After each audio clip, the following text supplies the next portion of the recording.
Hello students, this is me Archana. Now today we will start our chapter 3rd motions of the earth from class 6th. Okay, so let us read some paragraph. As you know that the earth has two types of motions, namely rotation and revolution. Rotation is the movement of the earth on its axis, and the movement of the earth around the sun in a fixed path or orbit is called revolution. Rotation मतलब अर्थ दो motions करता है जिसको हम rotation और revolution बोलते हैं. Rotation क्या होता है, जैसे आप अपने प्लेस पे खड़े होकर राउंड राउंड ले रहे हो, उसको बोलते हैं रोटेशन. ठीक है. और रेवोल्यूशन क्या होता है, आप सेंटर में मिड में कुछ रख के उसके चारों तरफ चक्कर लगा रहे हो, उसको बोलते हैं रेवोल्यूशन. ठीक है. तो अर्थ जो है सेम चीज़ करता है. अर्थ क्या करता है, अपना रोटेशन लेता है. ठीक है. अपना रोटेशन लेता है तो उसमें क्या चेंजेस आते हैं, डे और नाइट. उसका फेज जो है जब सन की तरफ रहता है तो डे होता है, और जो बैक साइड का है वो नाइट हो जाता है. क्यों? क्योंकि अर्थ जो है राउंड है, इसीलिए. जो आप जैसे बॉल को देखोगे, मिडिल में कैंडल रखोगे और बॉल को रख दोगे उसके सामने, तो बॉल आप जैसे रखे हो तो जो कैंडल के सामने फेस है तो वहाँ पे दिन रहेगा, और उसका जो पीछे का हिस्सा है बॉल का, वहाँ पे क्या रहेगा, रात रहेगा. ठीक है. आई होप ये एग्जांपल से आप लोगों को समझ में आया होगा. और रेवोल्यूशन क्या होता है, बीच में जैसे सन है, कैंडल को मान लो आप सन है, और उसके चारों तरफ अगर वो बॉल घूम रहा है ना, तो वो क्या चीज़ है, वो है रेवोल्यूशन. ठीक है. तो क्या होता है, देखो जब सन जो है, जो अर्थ है वो सन के चारों तरफ घूम रहा है, ये 24 आवर्स में अपना रोटेशन कंप्लीट करता है, तो दिन और रात होता है. और क्या बोलते हैं, जब ये सन के चारों तरफ रेवोल्यूशन करता है तो क्या होता है, 365 डेज, जो ईयर्स में मौसम के जो चेंजेस आते हैं ना, जो वेदर में चेंजेस आता है, तो हमने देखा है कि 4 सीजन्स है, विंटर, समर, ऑटम, स्प्रिंग, है ना. तो ये सारे क्या होते हैं, सीजन्स में चेंज आते हैं, क्योंकि अगर वो सिर्फ सन के चक्कर लगा रहा है तो उसे बहुत टाइम लगता है, और अगर सिर्फ अपने चारों तरफ लगा रहा है तो दिन और रात होता है. ठीक है.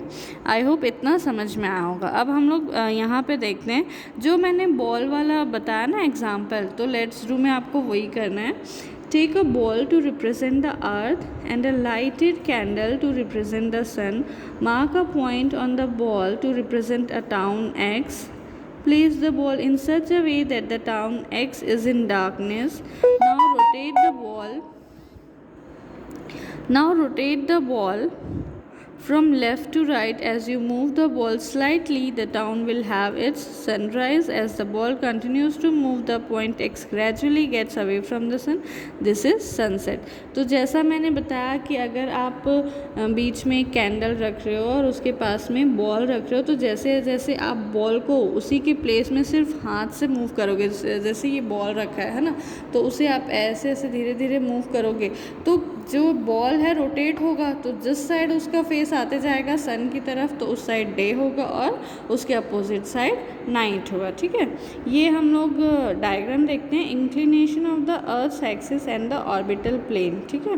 तो मोस्टली क्या रहता है, रियल में अगर आप देखोगे ना, तो अर्थ जो है डिवाइडेड नहीं है, लेकिन जैसा कि हमने ग्लोब लॉन्गिट्यूड और लैटिट्यूड में पढ़ा, एक पिन या एक पोल बोलते हैं जो जाता है, वो नॉर्थ पोल और साउथ पोल को शो करता है. तो वो हमारे लिए था कि ग्लोब में हमने वैसा बना दिया था, लेकिन अर्थ में वैसा पिन होल नहीं रहता है, वो हमें इमेजिन करना पड़ता है. ठीक है. नेक्स्ट है, the axis of the earth, which is an imaginary line, makes an angle of 66.5 degree with its orbital plane. यहाँ पे हमने देखा है कि अर्थ को हम 2 पार्ट्स में डिवाइड कर सकते हैं. इक्वेटर में, इक्वेटर के पास नीचे ट्रॉपिक ऑफ कैप्रिकॉर्न है, इक्वेटर है, फिर ट्रॉपिक ऑफ कैंसर है, नॉर्थ पोल है, साउथ पोल है, the plane of the earth's orbit and the vertical line from the earth's orbital plane. ठीक है. तो ये सारी चीज़ें हैं जो आपको याद रखनी पड़ेगी. ठीक है. The plane form by the orbit is known as the orbital plane. अगर जो अर्थ है वो अपना चक्कर लगा रहा है, ऑर्बिट कर रहा है ना, राउंड राउंड, तो उसे क्या बोलते हैं हम लोग, और जिस जगह पे वो कर रहा है उसे क्या बोलते हैं, ऑर्बिटल प्लेन। ठीक है, ऑर्बिटल प्लेन क्या होता है, अर्थ जैसे अपना ही रोटेशन ले रहा है उसको हम, और वो जिस प्लेस पे है उस प्लेस को ऑर्बिटल प्लेन बोलते हैं। ठीक, due to the spherical shape of the earth only half of its gets light from the sun at a time. तो क्योंकि उसका स्फेरिकल शेप है अर्थ का, इसलिए आधा ही हिस्सा जो है सन का लाइट पा सकता है, और जो portion facing the sun experiences day while the other half away from the sun experiences night. The circle that divides the day from night on the globe is called the circle of illumination. और जो circle दिन और रात में divide करता है अर्थ को, उसको क्या बोलते हैं, circle of illumination. Illumination means गायब हो जाना। तो यहाँ पे सर्कल ऑफ इल्यूमिनेशन इसलिए कहा गया जैसे जो पोर्शन में आपका क्या बोलते हैं दिन हो रहा है और जिस पोर्शन में रात हो रहा है, तो अब वो जाहिर सी बात है अर्थ जो है दो पार्ट्स में डिवाइड हो चुका है ना। दो पार्ट में डिवाइड हमने किया तो नहीं है, एक लाइन तो हमने खींचा नहीं है ना, वो तो अपने आप वो लाइन खिंचा गया, मतलब वो हम इमेजिन कर रहे हैं कि वो लाइन है, इसलिए आधे में दिन है आधे में रात है, तो उस लाइन को हम लोग क्या बोलते हैं, सर्कल ऑफ इल्यूमिनेशन। ठीक है, this circle does not coincide with the axis as you see in figure 3.2. The earth takes about 24 hours to complete one rotation around its axis and the period of rotation is known as the earth day. This is the daily motion of the earth. मैंने बताया आपको दिन और रात जो है 24 hours में ही होते हैं, तो अर्थ जो है अपना रोटेशन कितने घंटे में कंप्लीट करता है, 24 आवर्स में, और ये जो है डेली मोशन है अर्थ का। ठीक है, यहाँ एक एग्जांपल हम लोग डायग्राम देख लेते हैं कि कैसे ये सूरज है, यहाँ पे अर्थ है, तो ये अपने ही एक्सिस में north pole south pole equator circle of illumination है, तो ये कैसे अपने आप को डिवाइड कर रहा है डे और नाइट में। ठीक है, रोटेशन की वजह से। नेक्स्ट पेज पे हम लोग आते हैं। नेक्स्ट पेज में लिखा है what would happen if the earth did not rotate? The portion of the earth facing the sun would always experience day and thus bringing continuous warmth to the region. The other half would remain in darkness and be freezing cold all the time. Life would not have been possible in such extreme conditions. मान लीजिए कि अगर अर्थ जो है अपना rotation नहीं ले रहा है, तो फिर क्या होगा, जो पोर्शन सन की तरफ है वहाँ हमेशा के लिए दिन रहेगा और वो बहुत ज़्यादा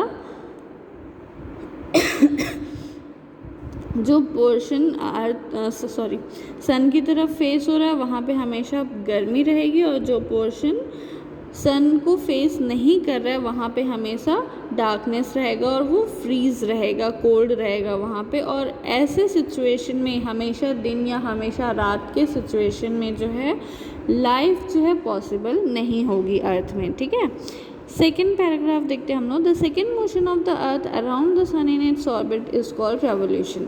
अब सेकेंड मोशन क्या है अर्थ का, अगर अर्थ जो है सन के चक्कर लगा रहा है, यानी कि वो अपने प्लेस को छोड़ के आगे की तरफ बढ़ रहा है, उसे हम बोलते हैं रेवोल्यूशन। और ये जो है 365 1/4 डे लेता है, यानी 365 days and 6 hours to revolve around the sun. तो अगर हम कंसीडर करते हैं सिर्फ 365 डेज़ और ये 6 आवर्स को इग्नोर करते हैं अपने सेक ऑफ कन्वीनियंस के लिए, तो फिर क्या है, हम पूरा एक दिन जो है मिस कर जाते हैं। ठीक है, और वो एक दिन क्या कहलाता है, लीप ईयर कहलाता है, जो कि वो एक दिन हम फैब में ऐड कर देते हैं। अब 6 को 4 बार आप मल्टीप्लाई कर दोगे, 6 × 4, क्योंकि वो 1/4 पोर्शन है ना, तो 6 × 4 कर दोगे तो 6 4 से 24 होता है, यानी 24 आवर्स होते हैं, तो एक दिन आपका बन जाता है। ठीक है, यहाँ पे फिगर दिया हुआ है revolution of the earth and seasons.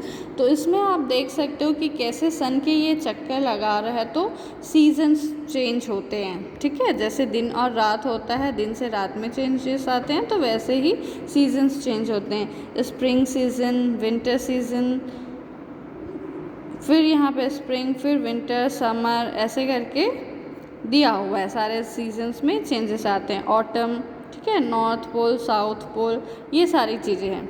तो यहाँ पे हम लोग थोड़ा डिटेल में पढ़ते हैं कि लीप ईयर कैसे बनता है।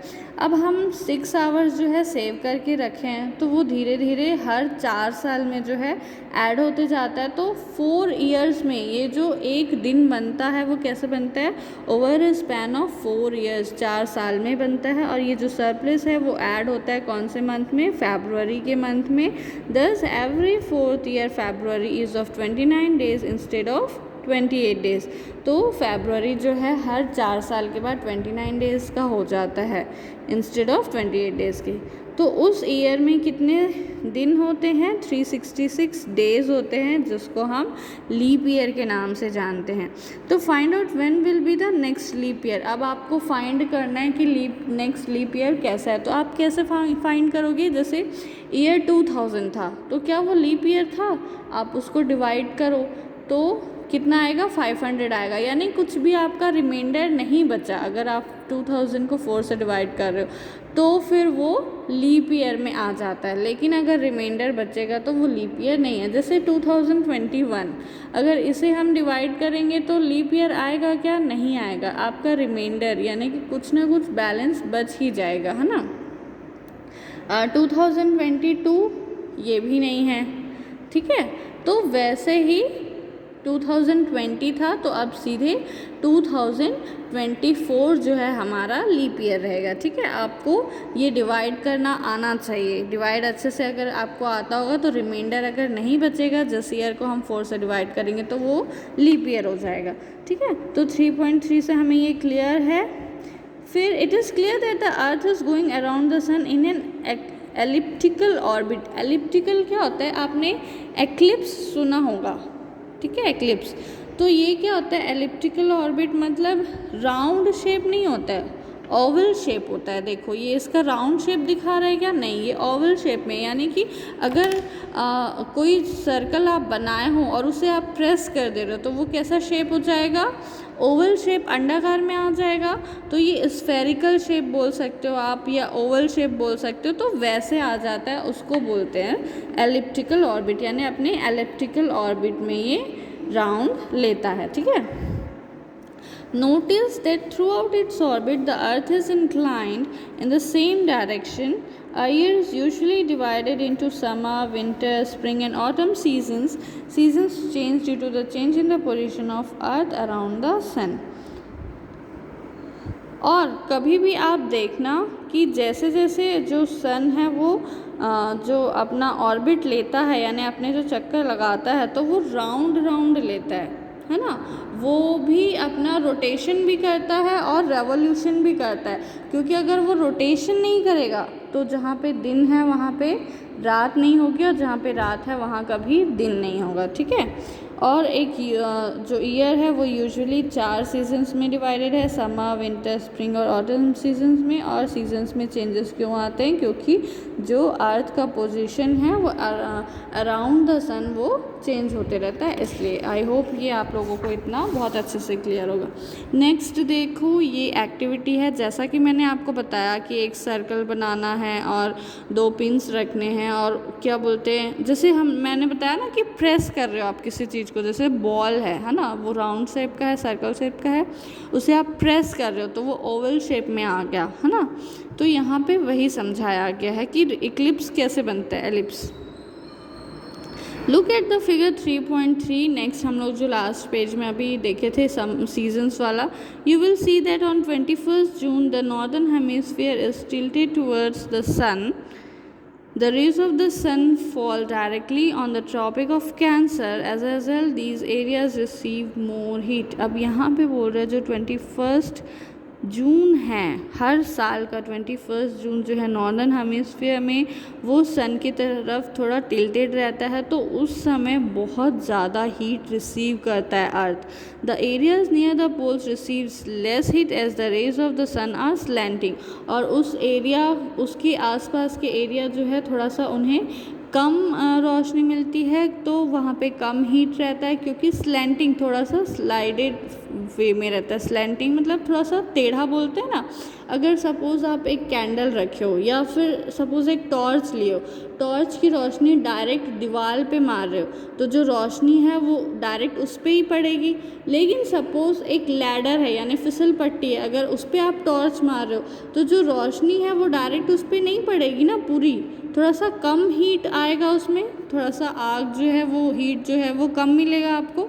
तो यही चीज़ वो समझा रहा है। यानी कि सपोज़ आप एक पेपर ही ले लेते हो तो पेपर पे टॉर्च मारो डायरेक्टली, अगर पेपर सीधा है तो, है ना, तो वो बहुत ज़्यादा हीट होगा। अगर थोड़ा सा पेपर हम टेढ़ा कर देते हैं यानी कि उसको सुला देते हैं या कुछ कर देते हैं तो फिर जो है डायरेक्ट हीट नहीं पहुंचेगा, तो थोड़ा सा हीट जो है कम हो जाएगा, है ना।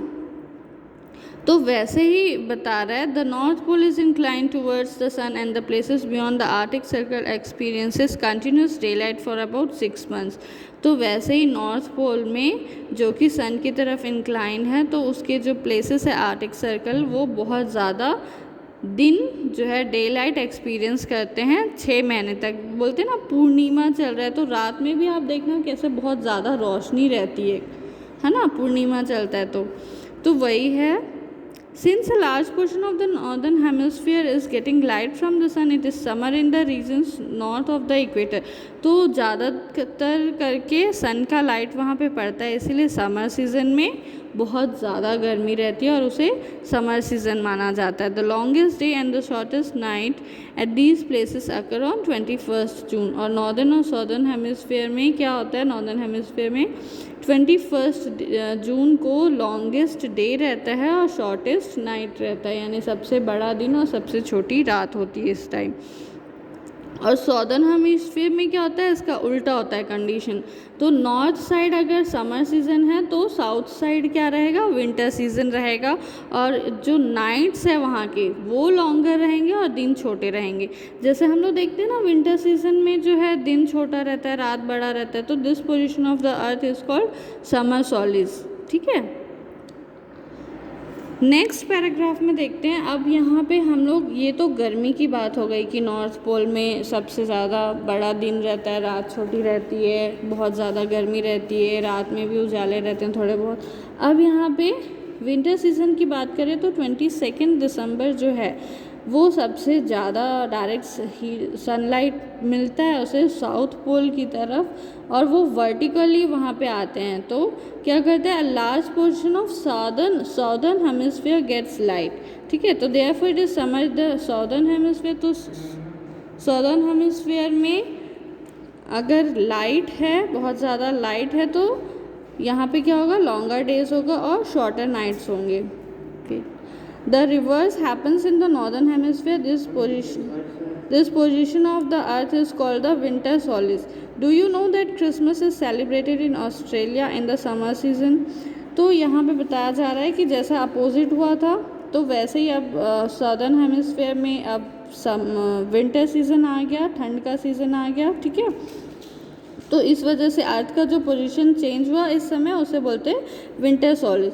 तो क्या आपको पता है कि ऑस्ट्रेलिया में समर सीज़न में, यानी कि हमारे यहाँ जब समर सीज़न रहता है तब वहाँ पे क्रिसमस सेलिब्रेट होता है। और 21 मार्च और सितंबर 23 को जो है डायरेक्ट सन रेज फॉल होते हैं इक्वेटर में, इसलिए जो दिन और रात है इस समय की वो दोनों इक्वल रहते हैं और इसे हम this is called as equinox. ठीक है, और 23 सितंबर को ऑटम सीजन्स स्टार्ट होते हैं क्योंकि नॉर्दर्न हेमिस्फीयर में स्प्रिंग सीज़न, नॉर्दर्न हेमिस्फीयर में ऑटम सीज़न और स्प्रिंग सीज़न जो है सदर्न हेमिस्फीयर में स्टार्ट होते हैं।